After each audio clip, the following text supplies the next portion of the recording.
कभी किसी को रोकना चाहा हो और रोक नहीं पाए हो। वो फीलिंग जब तुम जानते हो क्या होने वाला है लेकिन वो नहीं जानता। आज की कहानी में मैं तुम्हें एक जगह ले जाऊंगा जहां से वापस आना मुश्किल था। प्रिया के हाथ में 45,000 थे। अर्जुन का मैसेज वेट कर रहा था। कस्टम्स की डेडलाइन थी और एक आवाज थी जो कह रही थी कुछ सही नहीं है। क्या प्रिया ने सुनी? आज पता चलेगा। सुबह के 9 बजे प्रिया ऑफिस नहीं गई। पहली बार बिना किसी वजह के सिक लीव ली। बॉस को मैसेज किया तबीयत ठीक नहीं है। झूठ था, तबीयत ठीक थी, लेकिन अंदर कुछ ऐसा था जो ऑफिस ले जाने की इजाजत नहीं दे रहा था। एक सवाल था जो रात भर सोने नहीं दिया था, जो सुबह उठ के भी पहला सवाल था, ये सच है या मैं पागल हो रही हूं? घर में अकेली थी, चाय बनाई, पी नहीं, फोन हाथ में था। 2 चीजें खुली थी स्क्रीन पर। एक तरफ अर्जुन का चैट, दूसरी तरफ वो Google article, online romance scam, how to identify. Priya काफी देर तक दोनों देखती रही। एक तरफ 1 महीने की बातें, दर्द शेयर करना, तुम बोलने लायक हो, मैं ध्यान रखता हूं, या शायद सही वक्त पे सही इंसान नहीं मिला अभी तक। दूसरी तरफ एक आर्टिकल, एक पैटर्न जो बिल्कुल मैच करता था।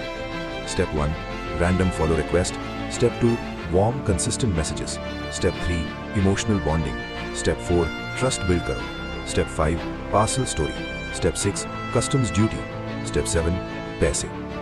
प्रिया ने वो लिस्ट पढ़ी, एक स्टेप, और हर स्टेप के साथ उसका एक मेमोरी फ्लैश किया। वैलेंटाइंस डे की रात, फॉलो रिक्वेस्ट, गुड मॉर्निंग, तुम बोलने लायक हो, पार्सल, कस्टम्स, 45,000। सब कुछ एक एक करके फिट हो रहा था।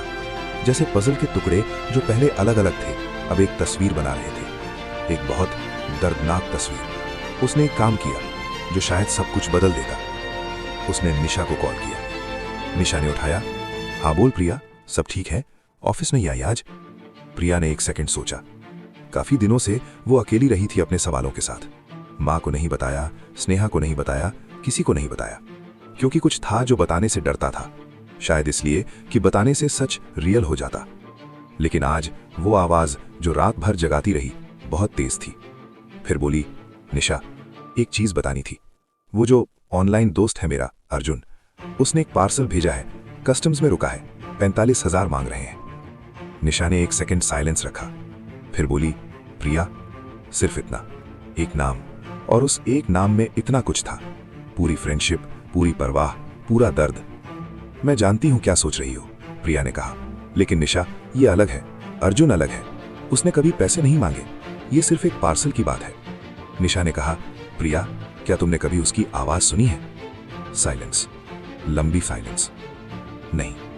Video call? नहीं। कभी एक्चुअली मिले हो? नहीं। क्या तुम जानती हो वो एक्चुअली दुबई में है? साइलेंस। प्रिया ने जवाब नहीं दिया, क्योंकि जवाब नहीं था उसके पास। पहली बार इन सवालों का जवाब नहीं था। निशा बोली, यार, मैं जज नहीं कर रही, मैं तेरी दोस्त हूं 3 साल से, इसलिए बोल रही हूं। प्लीज एक बार साइबर क्राइम हेल्पलाइन पर कॉल करो, 1930। सिर्फ एक बार। अगर मैं गलत हूं तो मैं सॉरी बोलूंगी, लेकिन प्लीज। प्रिया ने कॉल बंद की। काफी देर तक फोन देखती रही। निशा का नंबर, फिर अर्जुन का चैट, फिर वो आर्टिकल, फिर अपनी सेविंग्स अकाउंट। 45,000 रुपए जो वहां थे, मुश्किल से थे, लेकिन थे। फिर उसने एक और काम किया। उसने अर्जुन को कॉल किया, डायरेक्टली। सिर्फ एक बार उसकी आवाज सुननी थी, बस एक बार। रिंग हुआ, 1 बार, 2 बार, 3 बार, 4 बार, 5 बार। नहीं उठाया। मैसेज आया, सॉरी यार, मीटिंग में था, सब ठीक है? कस्टम्स का क्या हुआ? प्रिया ने वो मैसेज देखा। मीटिंग, हमेशा मीटिंग, हमेशा साइट इमरजेंसी, हमेशा कोई वजह। 1 महीने में उसने कभी फोन नहीं उठाया, एक बार भी नहीं। उसने लिखा, अर्जुन, एक बार बात करनी थी, कॉल पर। अर्जुन ने लिखा, यार आज बहुत बिजी हूं, टेक्स्ट में बताओ ना क्या हुआ।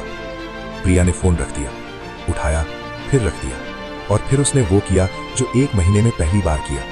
उसने क्लियरली सोचा। HR प्रोफेशनल वाली प्रिया, जो रोज दूसरों के पैटर्न्स देखती थी, जो लोगों को पढ़ना जानती थी, जो हर इंटरव्यू में झूठ पकड़ लेती थी, वो प्रिया पहली बार इस रिलेशनशिप पर अपना दिमाग लगाई। 1 महीना, कोई वॉइस कॉल नहीं, कोई वीडियो कॉल नहीं, सिर्फ टेक्स्ट, फोटोज जो रिवर्स इमेज सर्च में किसी और के निकले, पार्सल जो अचानक आ गया, कस्टम्स ड्यूटी जो 45,000 हो गई, डेडलाइन जो सिर्फ 24 घंटे की थी, प्रेशर जो हर मैसेज के साथ बढ़ता जा रहा था। प्रिया ने गूगल पर एक और चीज सर्च की, customs duty India, how much for personal gifts. Results आए। इंडिया में पर्सनल गिफ्ट्स के लिए अगर वैल्यू 5,000 रुपए से कम हो कोई ड्यूटी नहीं होती, अगर ज्यादा भी हो तो ऑफिशियल कस्टम्स वेबसाइट पर नोटिस आता है, रजिस्टर्ड पोस्ट, ऑफिशियल लेटर। कोई व्हाट्सएप मैसेज नहीं आता, कोई अनऑफिशियल ऑफिसर नहीं होता, कोई 48 घंटे की डेडलाइन नहीं होती। प्रिया की सांस रुकी। उसने वो ऑफिशियल कस्टम्स मैसेज दोबारा पढ़ा, कस्टम्स डिपार्टमेंट ऑफ इंडिया। उसने गूगल पर सर्च किया, customs department of India official contact number. Real website खुली। वो नंबर जो राजेश शर्मा ने भेजा था कहीं नहीं था, कहीं नहीं। नहीं। प्रिया ने फोन रख दिया। हाथ कांप रहे थे थोड़े। चाय का कप जो सुबह से रखा था अब बिल्कुल ठंडा था। उसने वो ठंडा चाय उठाया, एक घूंट पिया। अंदर कुछ टूट रहा था, या शायद सच समझ आ रहा था। दो अलग चीजें हैं ये, टूटना और समझना। दोनों दर्द देते हैं, अलग अलग तरह से। और फिर वो चीज हुई जो बहुत दिनों से होनी चाहिए थी। प्रिया ने 1930 डायल किया। रिंग हुआ। एक ऑफिसर ने उठाया। साइबर क्राइम हेल्पलाइन, बताइए। प्रिया ने 1 सेकंड लिया। पूरी जिंदगी में कुछ चीजें होती हैं जो बोलने से पहले एक गहरी सांस लेनी पड़ती है, क्योंकि बोलने के बाद सब कुछ रियल हो जाता है। सच सिर्फ तब तक प्राइवेट रहता है जब तक तुम उसे अंदर रखते हो। जैसे ही बोलते हो दुनिया सुन लेती है। प्रिया ने सांस ली और बोली, पूरी कहानी, सब कुछ। Arjun, Valentine's day, messages, parcel, customs, Rajesh Sharma, 45,000। Officer ने सुना, बिना किसी कमेंट के, बिना किसी जजमेंट के, पूरा सुना। फिर बोला, मैम आपने बिल्कुल सही किया कॉल करके। ये एक क्लासिक रोमांस स्कैम है, पार्सल स्टोरी। हम रोज ऐसी कंप्लेंट्स रिसीव करते हैं। और मैम आपने सही किया कि पैसे नहीं दिए, बहुत लोग दे देते हैं। एक काम करो, अभी कोई पैसे मत भेजो, और अगर पॉसिबल हो तो कॉन्वर्सेशन कंटिन्यू रखो। हमें एविडेंस चाहिए, लोकेशन ट्रेस करने के लिए, अकाउंट ट्रेस करने के लिए। क्या आप हेल्प कर सकती हैं? प्रिया ने 1 सेकंड सोचा। 1 महीना, एक चेहरा जो कभी था ही नहीं, एक आवाज जो उसने कभी सुनी नहीं, एक कनेक्शन जो सिर्फ स्क्रीन पर था। 47 और औरतें जिन्हें प्रिया नहीं जानती थी, जो शायद अभी भी उसी जाल में थी। हाँ, उसने कहा, मैं तैयार हूं। ऑफिसर ने इंस्ट्रक्शंस दिए। प्रिया ने ध्यान से सुना, सब नोट किया, और फिर ऑफिसर से बात खत्म करके अर्जुन को मैसेज किया। अर्जुन, पेमेंट कर रही हूं, अकाउंट नंबर दो। दूसरी तरफ शकरपुर के उस कमरे में राहुल को अभी भी कुछ पता नहीं था। वो अपनी एक्सेल फाइल देख रहा था। प्रिया के नाम के आगे पेमेंट पेंडिंग लिखा था। डेडलाइन कल थी। उसने सोचा आज एक और प्रेशर मैसेज भेजता हूं। कस्टम्स ऑफिसर राजेश शर्मा वाला अकाउंट खोला और लिखा, मैम आपका पार्सल आज रात डिस्ट्रॉय हो जाएगा अगर पेमेंट नहीं आई, लास्ट वार्निंग। प्रिया ने वो मैसेज देखा, और इस बार वो डरी नहीं। इस बार उसने स्क्रीनशॉट लिया और ऑफिसर को फॉरवर्ड कर दिया। ऑफिसर ने रिप्लाई किया, परफेक्ट, एविडेंस मिल रहा है, कंटिन्यू करो। प्रिया ने अर्जुन को मैसेज किया, पेमेंट प्रोसेस में है, अकाउंट नंबर कंफर्म करो।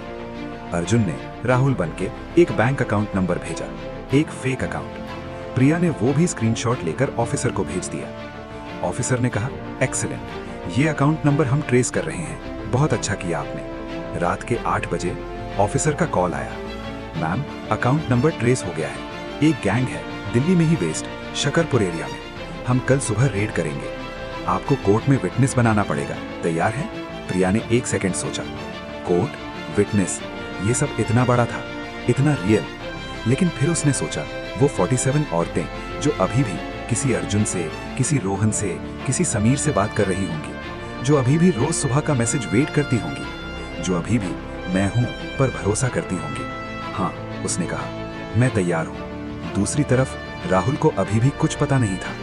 वो अपनी एक्सेल फाइल देख रहा था। प्रिया के नाम के आगे अभी भी पेमेंट पेंडिंग लिखा था। उसने सोचा कल सुबह तक आ जाएगी, हमेशा आती है। लैपटॉप बंद किया, लाइट्स बंद की, अंधेरा। लेकिन इस अंधेरों में एक चीज चल रही थी जो राहुल नहीं जानता था। एक ट्रेस, एक ट्रेल, एक टीम जो शकरपुर की तरफ धीरे धीरे बढ़ रही थी। और प्रिया जो पहले सिर्फ ठीक थी, आज पहली बार कुछ और थी, तैयार। बस इतना है आज के लिए। पार्ट 5 में वो सुबह आएगी जो राहुल ने सोची नहीं थी, और प्रिया पहली बार अपनी कहानी की राइटर बनेगी, विक्टिम नहीं, राइटर। चैनल सब्सक्राइब करो, पार्ट 5 मिस मत करना।